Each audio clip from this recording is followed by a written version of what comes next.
บุญมีบุญมีเอ้ยว้ายสบายดีพี่น้องมาทุกคนเนาะพี่ต่อมาเอ้ายังไออยู่เอ้า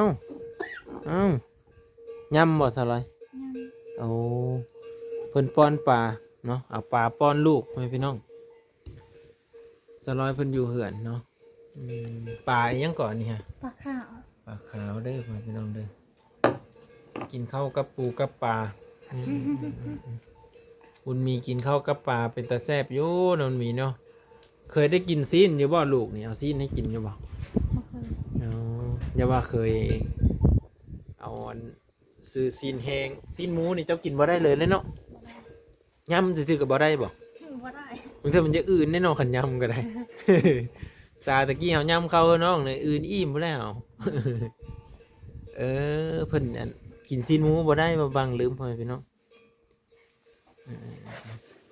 สร้อยเพิ่นเลยย่ำเข้าให้ลูกเพิ่นเด้อ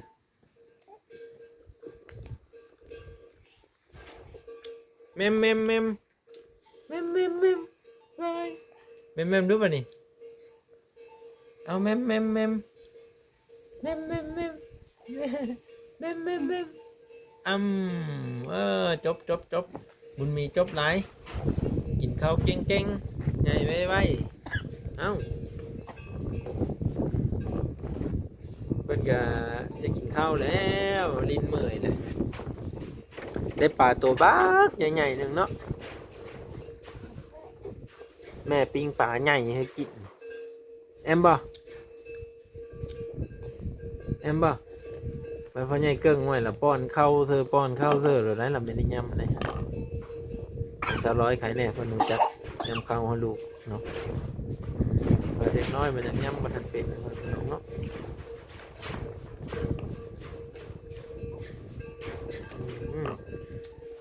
เสิร์ฟเพลเลยเนี่ยปิงป่าทาแต่เกลือบ่ใส่เป็นนัวจะเป็นหนัวใส่เกลือขันยังให้มันหอมแหละโอ้สินไข่กับผักเทียมเด้อไม่ให้หอมตัวนะแซ่บกินกันกลางอย่าร้ายได้ป่านี่ฮะหลายแล้วก็เขาเอิ้นป่าขาวป่านี่นะพ่อพี่น้องเอ้ยป่าเขาเลี้ยงครับป่ากินหญ้าป่าปากป่ายังอีนะกลางร้ายขันเฮาย่ำมีคักกระดิกน้อยฮะและย่ำมันขาขอไก่จะดอกเปิ้นหูจักป้อนเขาป้อนน้ำลูกพ่อพี่น้องเนาะเปิ้นก็เลี้ยงลูกบุญเพ่งจนใหญ่เลยคนหนึ่งเลยอันนี้บุญมีนี่แม่ยำข้าวให้กินมัมจะบ่ใหญ่บนมือคือกันบนเพลงกันง่ายน้ำคอยแล้วกินแต่ปลาบ่ได้กินซีนกินไทยน้ำมูแล้วเนาะแม่ก็ยำมันซีนบ่ได้เนาะคันแม่กินซีนห้อยพิษพญาติก็เลยบ่ได้กินซีนแม่ก็ได้ยำแต่ปลาให้กินเจ้านั่นบ่ได้กินเลยซีนหมูซีนอันนี้ซีนงัวซีนควายก็บ่ได้กินซีนควายแค่นั้นเอากันซีนหมูนี่แล้วเลยบ่ได้กินเลยมันอยากเขาหยับนี่แมม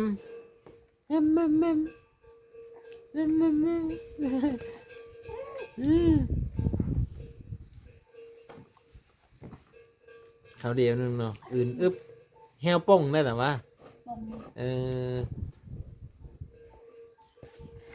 พวกคอยว่ายำหน่อยมียำนะเห็นอยู่มือนะFCกับว่าอยู่ว้าวแบบต้องป้อนเท่าไอรี่รอนี่นึกน้อยมันยังบ่ทันได้แข็งแห้งป้อนนั้นเลยยำก่อนแล้วจะให้กินเอาไปวันเพ็ญนี่คือกันจะพงไหนแต่ก็ใหญ่เนาะบ่ได้เจ็บบ่ได้ไข้ป้อนแบบธรรมชาติให้กินแบบธรรมชาติพี่น้องเอ้ยให้กินแบบธรรมชาติเลยแมม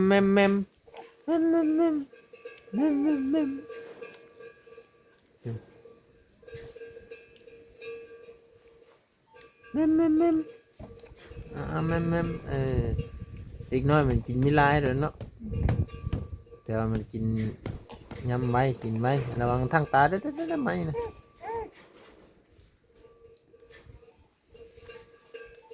ทำข้าวให้ลูกเปิ้นไปพี่น้องเอ้ย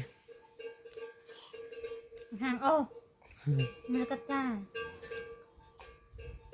เมื่อได้ได้ฮะเมื่อได้ได้เออ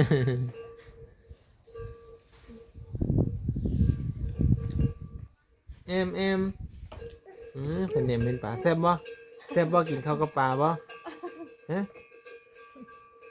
เออกินข้าวกับปลาแล้วแซ่บหมดแล้วบัดนี้เพิ่นสิญาติเนาะอยู่ป่าเด้อบัดนี้เจ้าเฮ็ดเราจะยำซ่าเด้อบุญมีว่าอ๋อคนจะกินข้าวเลยแม่เอ้ยว่าเนาะจกกินเองเนาะจกเองเลยจกเองเลยจกเองเลยผูกไว้ในเพิ่นจกได้ฮะเพิ่นสิจกกินเองเลยได้พี่น้องเอ้ยบุญมีแห้งฮู้จักความไหวเด้เพิ่นพี่น้องเอ้ยคันเอาเว้านำนี่เฮาเอิ้นนี่เพิ่นก็แหนมเบิ่งนะบุญมีเอ้ยมัมบุญมีเอ้ยมัม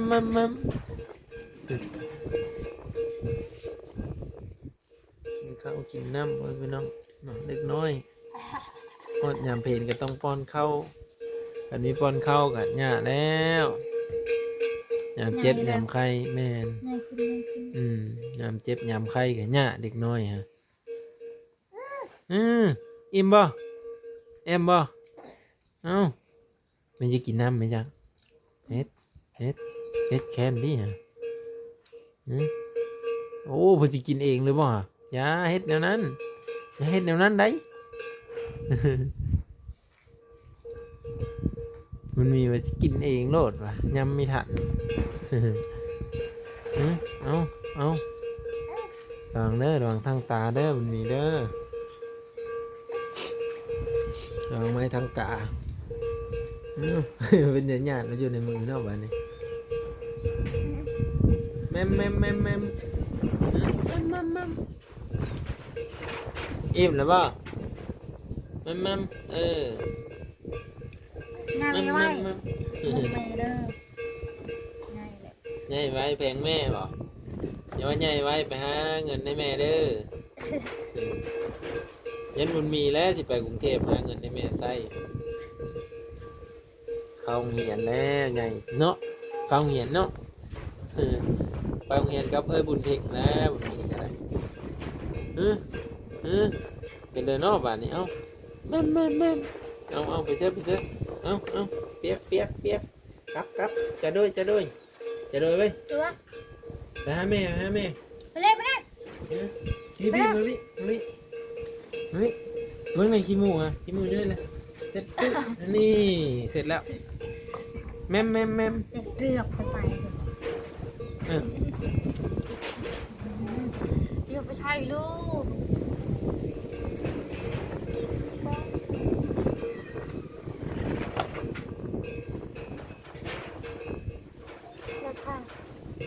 จีบ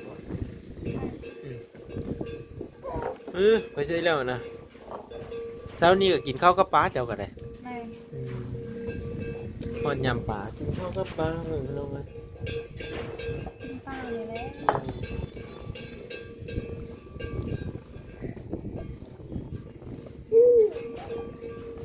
กินปูกินปลาเมื่อนั้นน่ะไม่แม่นบ่เจ้ากินมะขามลายบ่ อันนั้นทำแบบกินแล้วมะขาม FC ว่าสร้อยน่ะกินมะขามลายว่าซั่นเขาจะไปกินเขาเด้อ เอาปลา ปลาที่ ไป ซั่น คุย โอ้ยนี่ อยู่พายได้ โอ้ยขายข้าวพุทธเอาเข้าไปทางนี้ใช่ป่ะ ใช่ โอ้น้ำมันแห้งแล้วใช่ป่ะ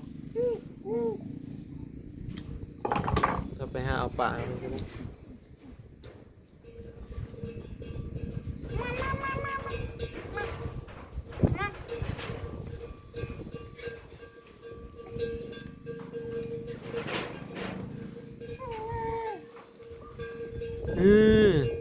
แซ่บบ่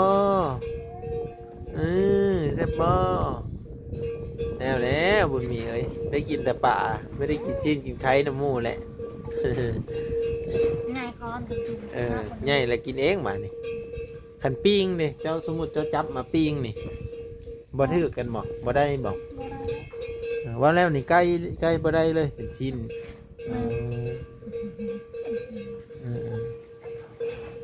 เออติดปากแล้ววันนี้ติดปากแล้ว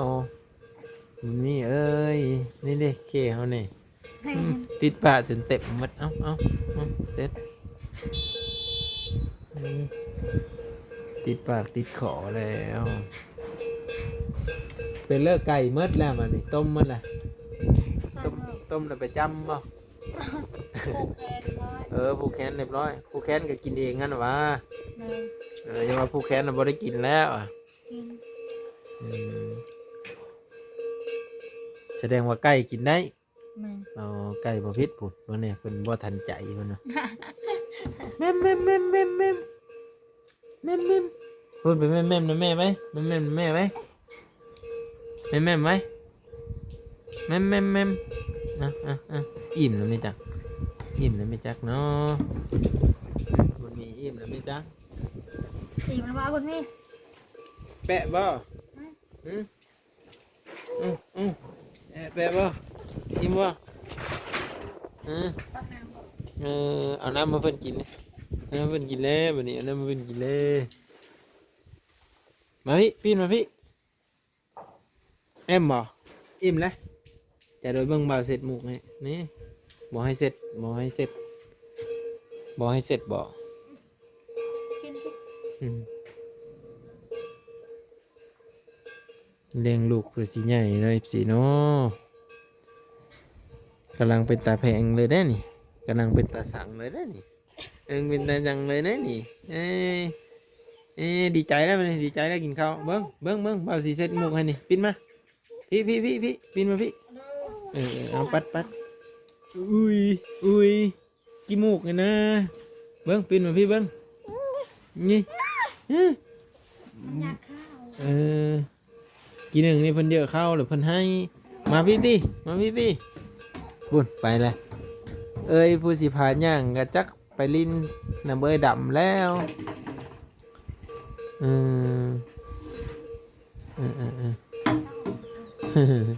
พอดีมัดปลาตัวหนึ่งบุญมีกินเนาะ บุญมีกินมัดปลาตัวหนึ่ง คนใหญ่เขาให้ คอยเลี้ยงคอยเกลือไปนี่แล้ว แต่เฮาเพื่อสีใหญ่กับพอแห้งเนาะ คน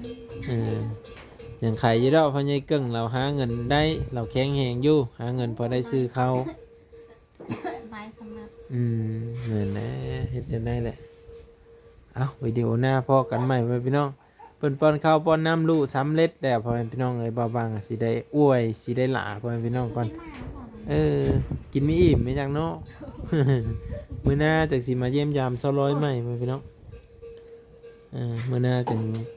คนดีเจ็บท้องเจ็บไส้ไปแล้วเพิ่นว่าจะกินมังหุงเนาะก็สิเอามังหุงมาให้เพิ่นกินอยู่